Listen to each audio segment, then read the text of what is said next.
Hi everyone, welcome to Bisas Academy. So in this lecture we are going to see the International Union for Conservation of Nature. So under the environment and ecology बहुत सारे international organisation है जो कि prelims as well as mains point of view से बहुत important है. इसमें one of them है international union for conservation of nature. So इसको हम लोग आज कवर करेंगे और अदर जितने भी इंपॉर्टेंट इंटरनेशनल ऑर्गेनाइजेशन होंगे जो कि environment and ecology point of view से इंपॉर्टेंट होंगे उसको कवर करेंगे, जैसे यूएनडीपी, यूएनईपी, साइट्स और भी जो इंटरनेशनल ऑर्गेनाइजेशंस हैं उनको हम लोग कवर करेंगे. और जो इंडिया में भी इंपॉर्टेंट जो भी इन्वायरमेंटल जो भी ऑर्गेनाइजेशंस हैं उसको हम लोग कवर करेंगे. So this lecture is presented by me Manish Chaudhary and you can subscribe our channel Bisas Academy to make your preparation for UPSC and mini state PCS examinations like JPSC, UPPSC, BPSC and many more government competitive examination. So lecture start करते हैं. सबसे पहले आप समझो कि जो international union for conservation of nature ये basically है क्या. International union for conservation of nature basically एक इंटरनेशनल ऑर्गेनाइजेशन है, ठीक है. और इसके अगर फोकस एरिया को आप अगर देखोगे तो ये फोकस एरिया क्या है, नेचर का कंजर्वेशन के लिए काम करना, बायोडाइवर्सिटी है उसको प्रोटेक्ट करना, जो भी हमारे जो नेचुरल रिसोर्सेस है उनको सस्टेनेबल वे में यूज़ करना, उनको प्रमोट करना, ठीक है, बायोडाइवर्सिटी को प्रमोट करना. आप अगर इनके अगर लोकेशन को देखो, ये स्विट्जरलैंड में लोकेटेड है. अगर मेंबरशिप में देखोगे तो लगभग 1400 मेंबर्स हैं, ठीक है. तो ये मैंने शॉर्ट में बताया, अभी आपको डिटेल में मैं कवर करूँगा. International union for conservation of nature basically एक इंटरनेशनल ऑर्गेनाइजेशन है, ठीक है. और इसको हम लोग international union for conservation of nature and natural resources के नाम से भी जानते हैं. और ये जो इंटरनेशनल ऑर्गेनाइजेशन है ये बेसिकली फंक्शन करती है in the field of nature conservation, sustainable use of natural resources, ठीक है, कंजर्वेशन ऑफ बायोडाइवर्सिटी. तो ये सभी फंक्शन वो करती हैं.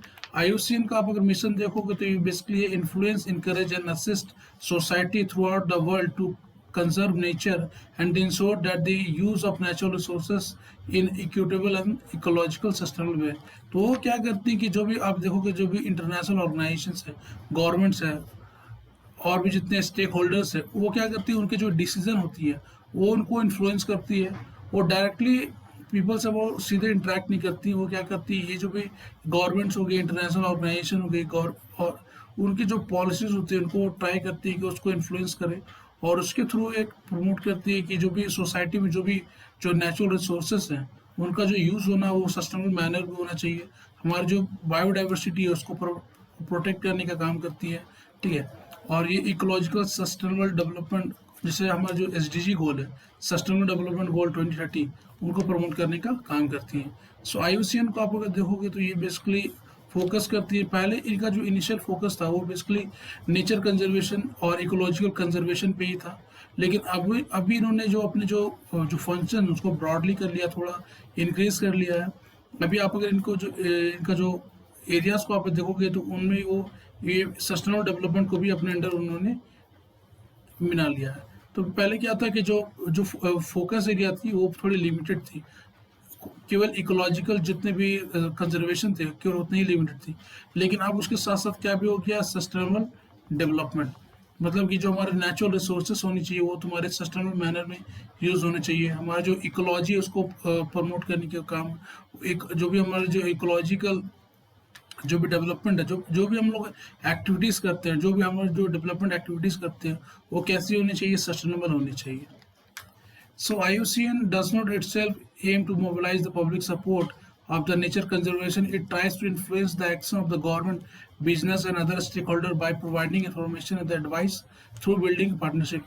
तो IUCN क्या करती है, वो बेसिकली डायरेक्टली पब्लिक के साथ ये मोबिलाइज नहीं करते, मतलब कि जो पब्लिक है उनके साथ डायरेक्टली वो इंटरेक्ट नहीं करती हैं.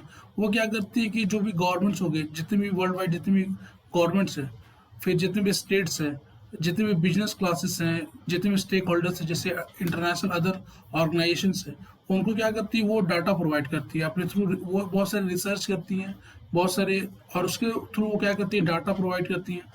और उस डाटा के थ्रू वो क्या करती है, उनकी जितनी भी पॉलिसीज़ है वो उनको ट्राई करती है कि उनकी जो पॉलिसीज़ उनको इन्फ्लुएंस करे. और फिर ये जो गवर्नमेंट्स हैं, जो भी अदर इंटरनेशनल ऑर्गेनाइजेशन है, जो भी स्टेक होल्डर्स हैं, वो जब अपनी पॉलिसी बनाए, वो जब डिसीजन लें तो ऐसे नहीं कि जो हमारे जो डिसीजन हो सस्टेनेबल डेवलपमेंट को प्रमोट करे, जो भी इकोलॉजिकल जो बायोडाइवर्सिटी है उसको प्रमोट करे, ठीक है. जो हमारा जो नेचर की कंजर्वेशन है उस पर काम करें। सो इकोलॉजिकल कंजर्वेशन, बायोडाइवर्सिटी को प्रोटेक्ट करना, प्रमोट करना, हमारा जो डेवलपमेंट होनी चाहिए और सस्टेनेबल डेवलपमेंट होनी चाहिए, तो ये सभी पॉलिसीज़ को प्रमोट करना ये काम करती हैं। सो ऑर्गेनाइजेशन आप अगर देखोगे तो ये बेसिकली फेमस है for its IUCN red list of threatened species, ठीक है। तो ये एक बुक पब्लिश करती है जिसको हम लोग बोलते हैं रेड डाटा बुक, और रेड डाटा बुक में बहुत सारे जो स्पीसीज होते हैं जो कि वर्ल्ड वाइड पाई जाती हैं, उनकी जो कंजर्वेशन स्टेटस होती है उनको दी जाती है। So it basically assess the conservation status of the species which is find world wide. बहुत सारे स्टेटस होते हैं, और IUCN में अगर मेंबर्स को आप देखोगे तो लगभग 1400 government and non governmental organisations है, लगभग 1600 साइंटिस्ट हैं एंड एक्सपर्ट है, फिर लगभग बहुत सारे वॉलेंट्री इनमें इसमें पार्टिसिपेट करते हैं। तो IUCN का अगर मेंबरशिप देखोगे तो बहुत ही ज़्यादा आप देख सकते हो, even the more than the UN, क्योंकि इसमें बहुत सारे NGOs भी बहुत सारे एक्सपर्ट्स कमेटी है, बहुत सारे इंटरनेशनल नॉन गवर्नमेंट ऑर्गेनाइजेशंस है, गवर्नमेंटल ऑर्गेनाइजेशंस है, तो ये सब बहुत मेंबर्स इनमें पार्टिसिपेट करती हैं। और अगर इसका हेडक्वार्टर, जैसे मैंने बोला कि हेडक्वार्टर ग्लैंड स्विट्जरलैंड में इस्टेब्लिश्ड है।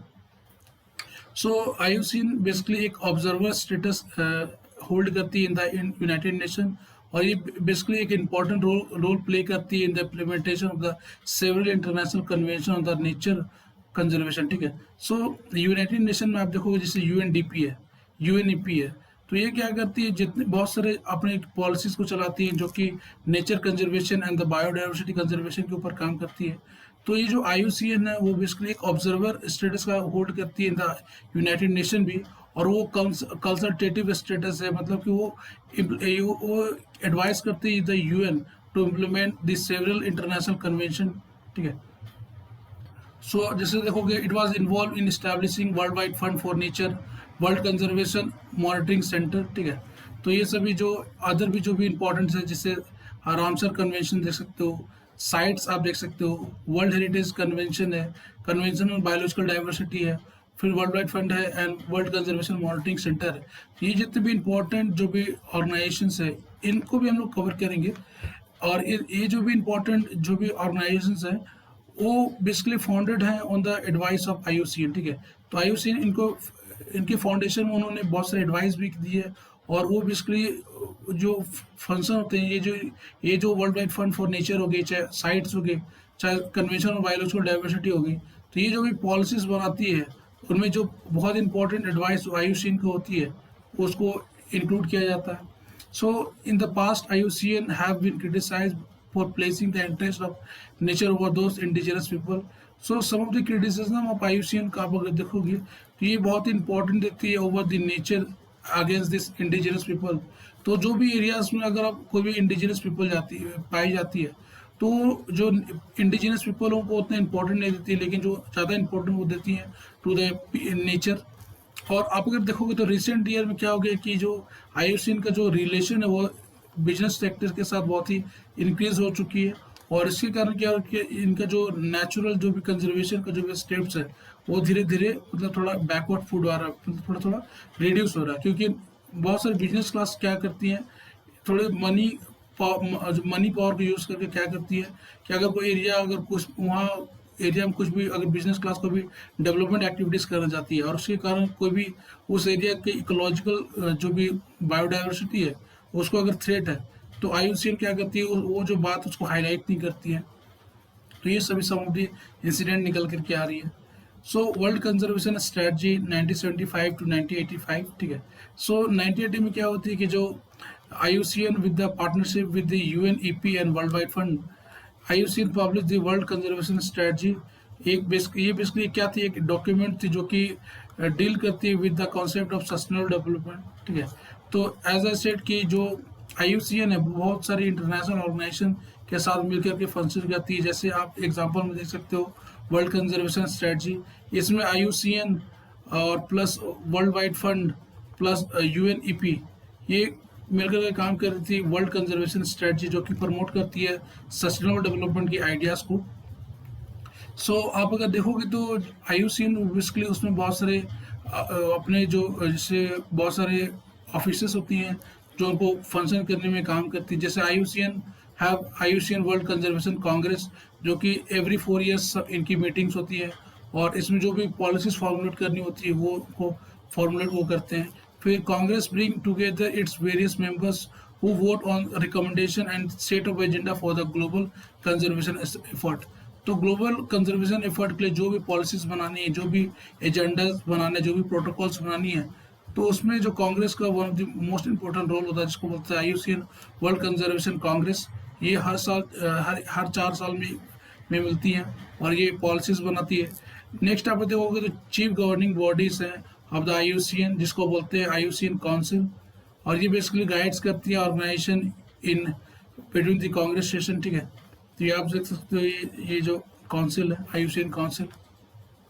और IUCN का अगर रेड लिस्ट है उसको आप देखोगे तो इसको बोलते हैं IUCN red list of the threatened species, जिसको रेड डाटा बुक भी बोलते हैं, रेड डाटा लिस्ट भी बोलते हैं, IUCN रेड लिस्ट भी बोलते हैं।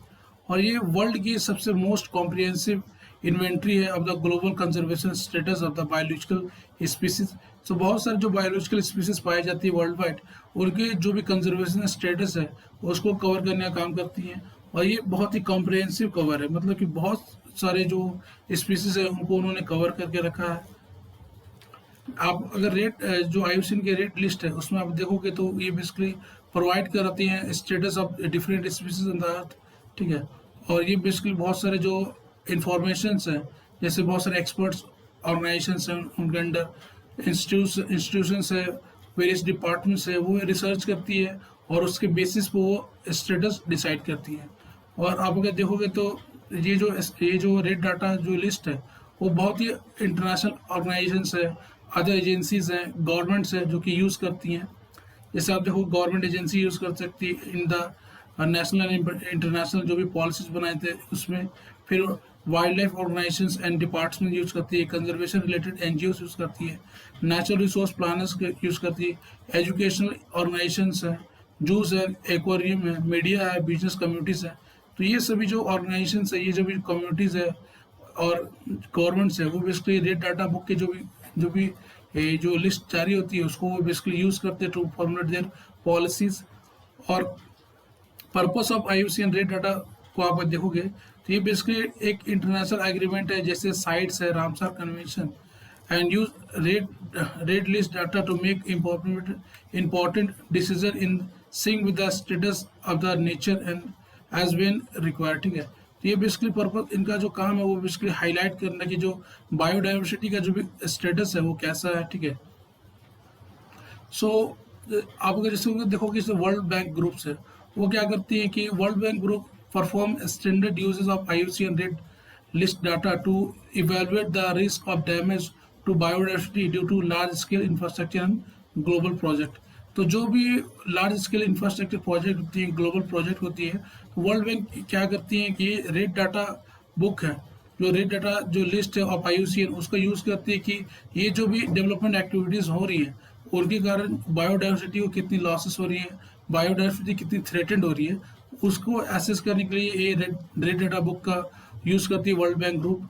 फिर zoo and national park use this information to upgrade information policies like parks regulation for the time to time. तो जो भी जियोलॉजिकल ऑर्गेनाइजेशंस होती है, नेशनल पार्क्स होती हैं, तो वो क्या करती है, ये जो IUCN की जो रेड डाटा की जो लिस्ट है उनके जो भी इंफॉर्मेशन है उनको यूज़ करती हैं टू अपग्रेड देयर पॉलिसीज, और वो टाइम टू टाइम इस डाटा को यूज़ करते हैं टू मेक न्यू रेगुलेशन। ठीक है, और आप अगर रेड डाटा बुक के जो कैटेगरीज को आप देखोगे तो इसमें 9 कैटेगरीज होती हैं। सबसे पहले देखोगे एक्सटिंक्ट है, जिसमें बोलते हैं कि नो नॉन इंडिविजुअल रिमेनिंग, कोई भी रिमेनिंग अब पाई नहीं जा रही है। फिर एक्सटिंक्ट है इन द वाइल्ड। फिर आप देखोगे क्रिटिकल इंडेंजर्ड है, वल्नरेबल है, नियर द थ्रेटेंड है, लीस्ट कॉन्सर्न है, डाटा डिफिसिट है एंड नॉट इवेलुएटेड है। तो ये 9 कैटेगरीज हैं। ठीक है, list of some of the critical endangered species को आप अगर देखोगे तो ये क्रिटिकल इंडेंजर्ड मैमल्स हैं, आप इसको देख सकते हो, और इसकी जो कंजर्वेशन स्टेटस को आप चेक कर सकते हो, ये कौन से नेशनल पार्क्स में पाए जाते हैं। ठीक है, ये बात पूछ ली जाती है in the prelims. Critical endangered birds में आप देख सकते हो कि ये आती हैं, आप देख सकते हो, और क्रिटिकल इंडेंजर्ड रेप्टाइल्स में ये है, घड़ियाल और ये सब है, और क्रिटिकल इंडेंजर्ड फिशेस में आप देखोगे तो ये सभी है। तो आप इनको देख सकते हो, आप सर्च करके देख सकते हो कि कौन कौन से नेशनल पार्क में पाई जाती है, उनके स्टेटस क्या है, और ठीक है, तो इससे बातें पूछ ली जाती हैं। So this is all about this lecture. और हम लोग ने United nation framework convention on climate change को भी कवर करा है, और जो नेक्स्ट हम लोग जो कन्वेंशन को कवर करेंगे वो basically Kyoto protocol. So thanks for watching guys, so thank you.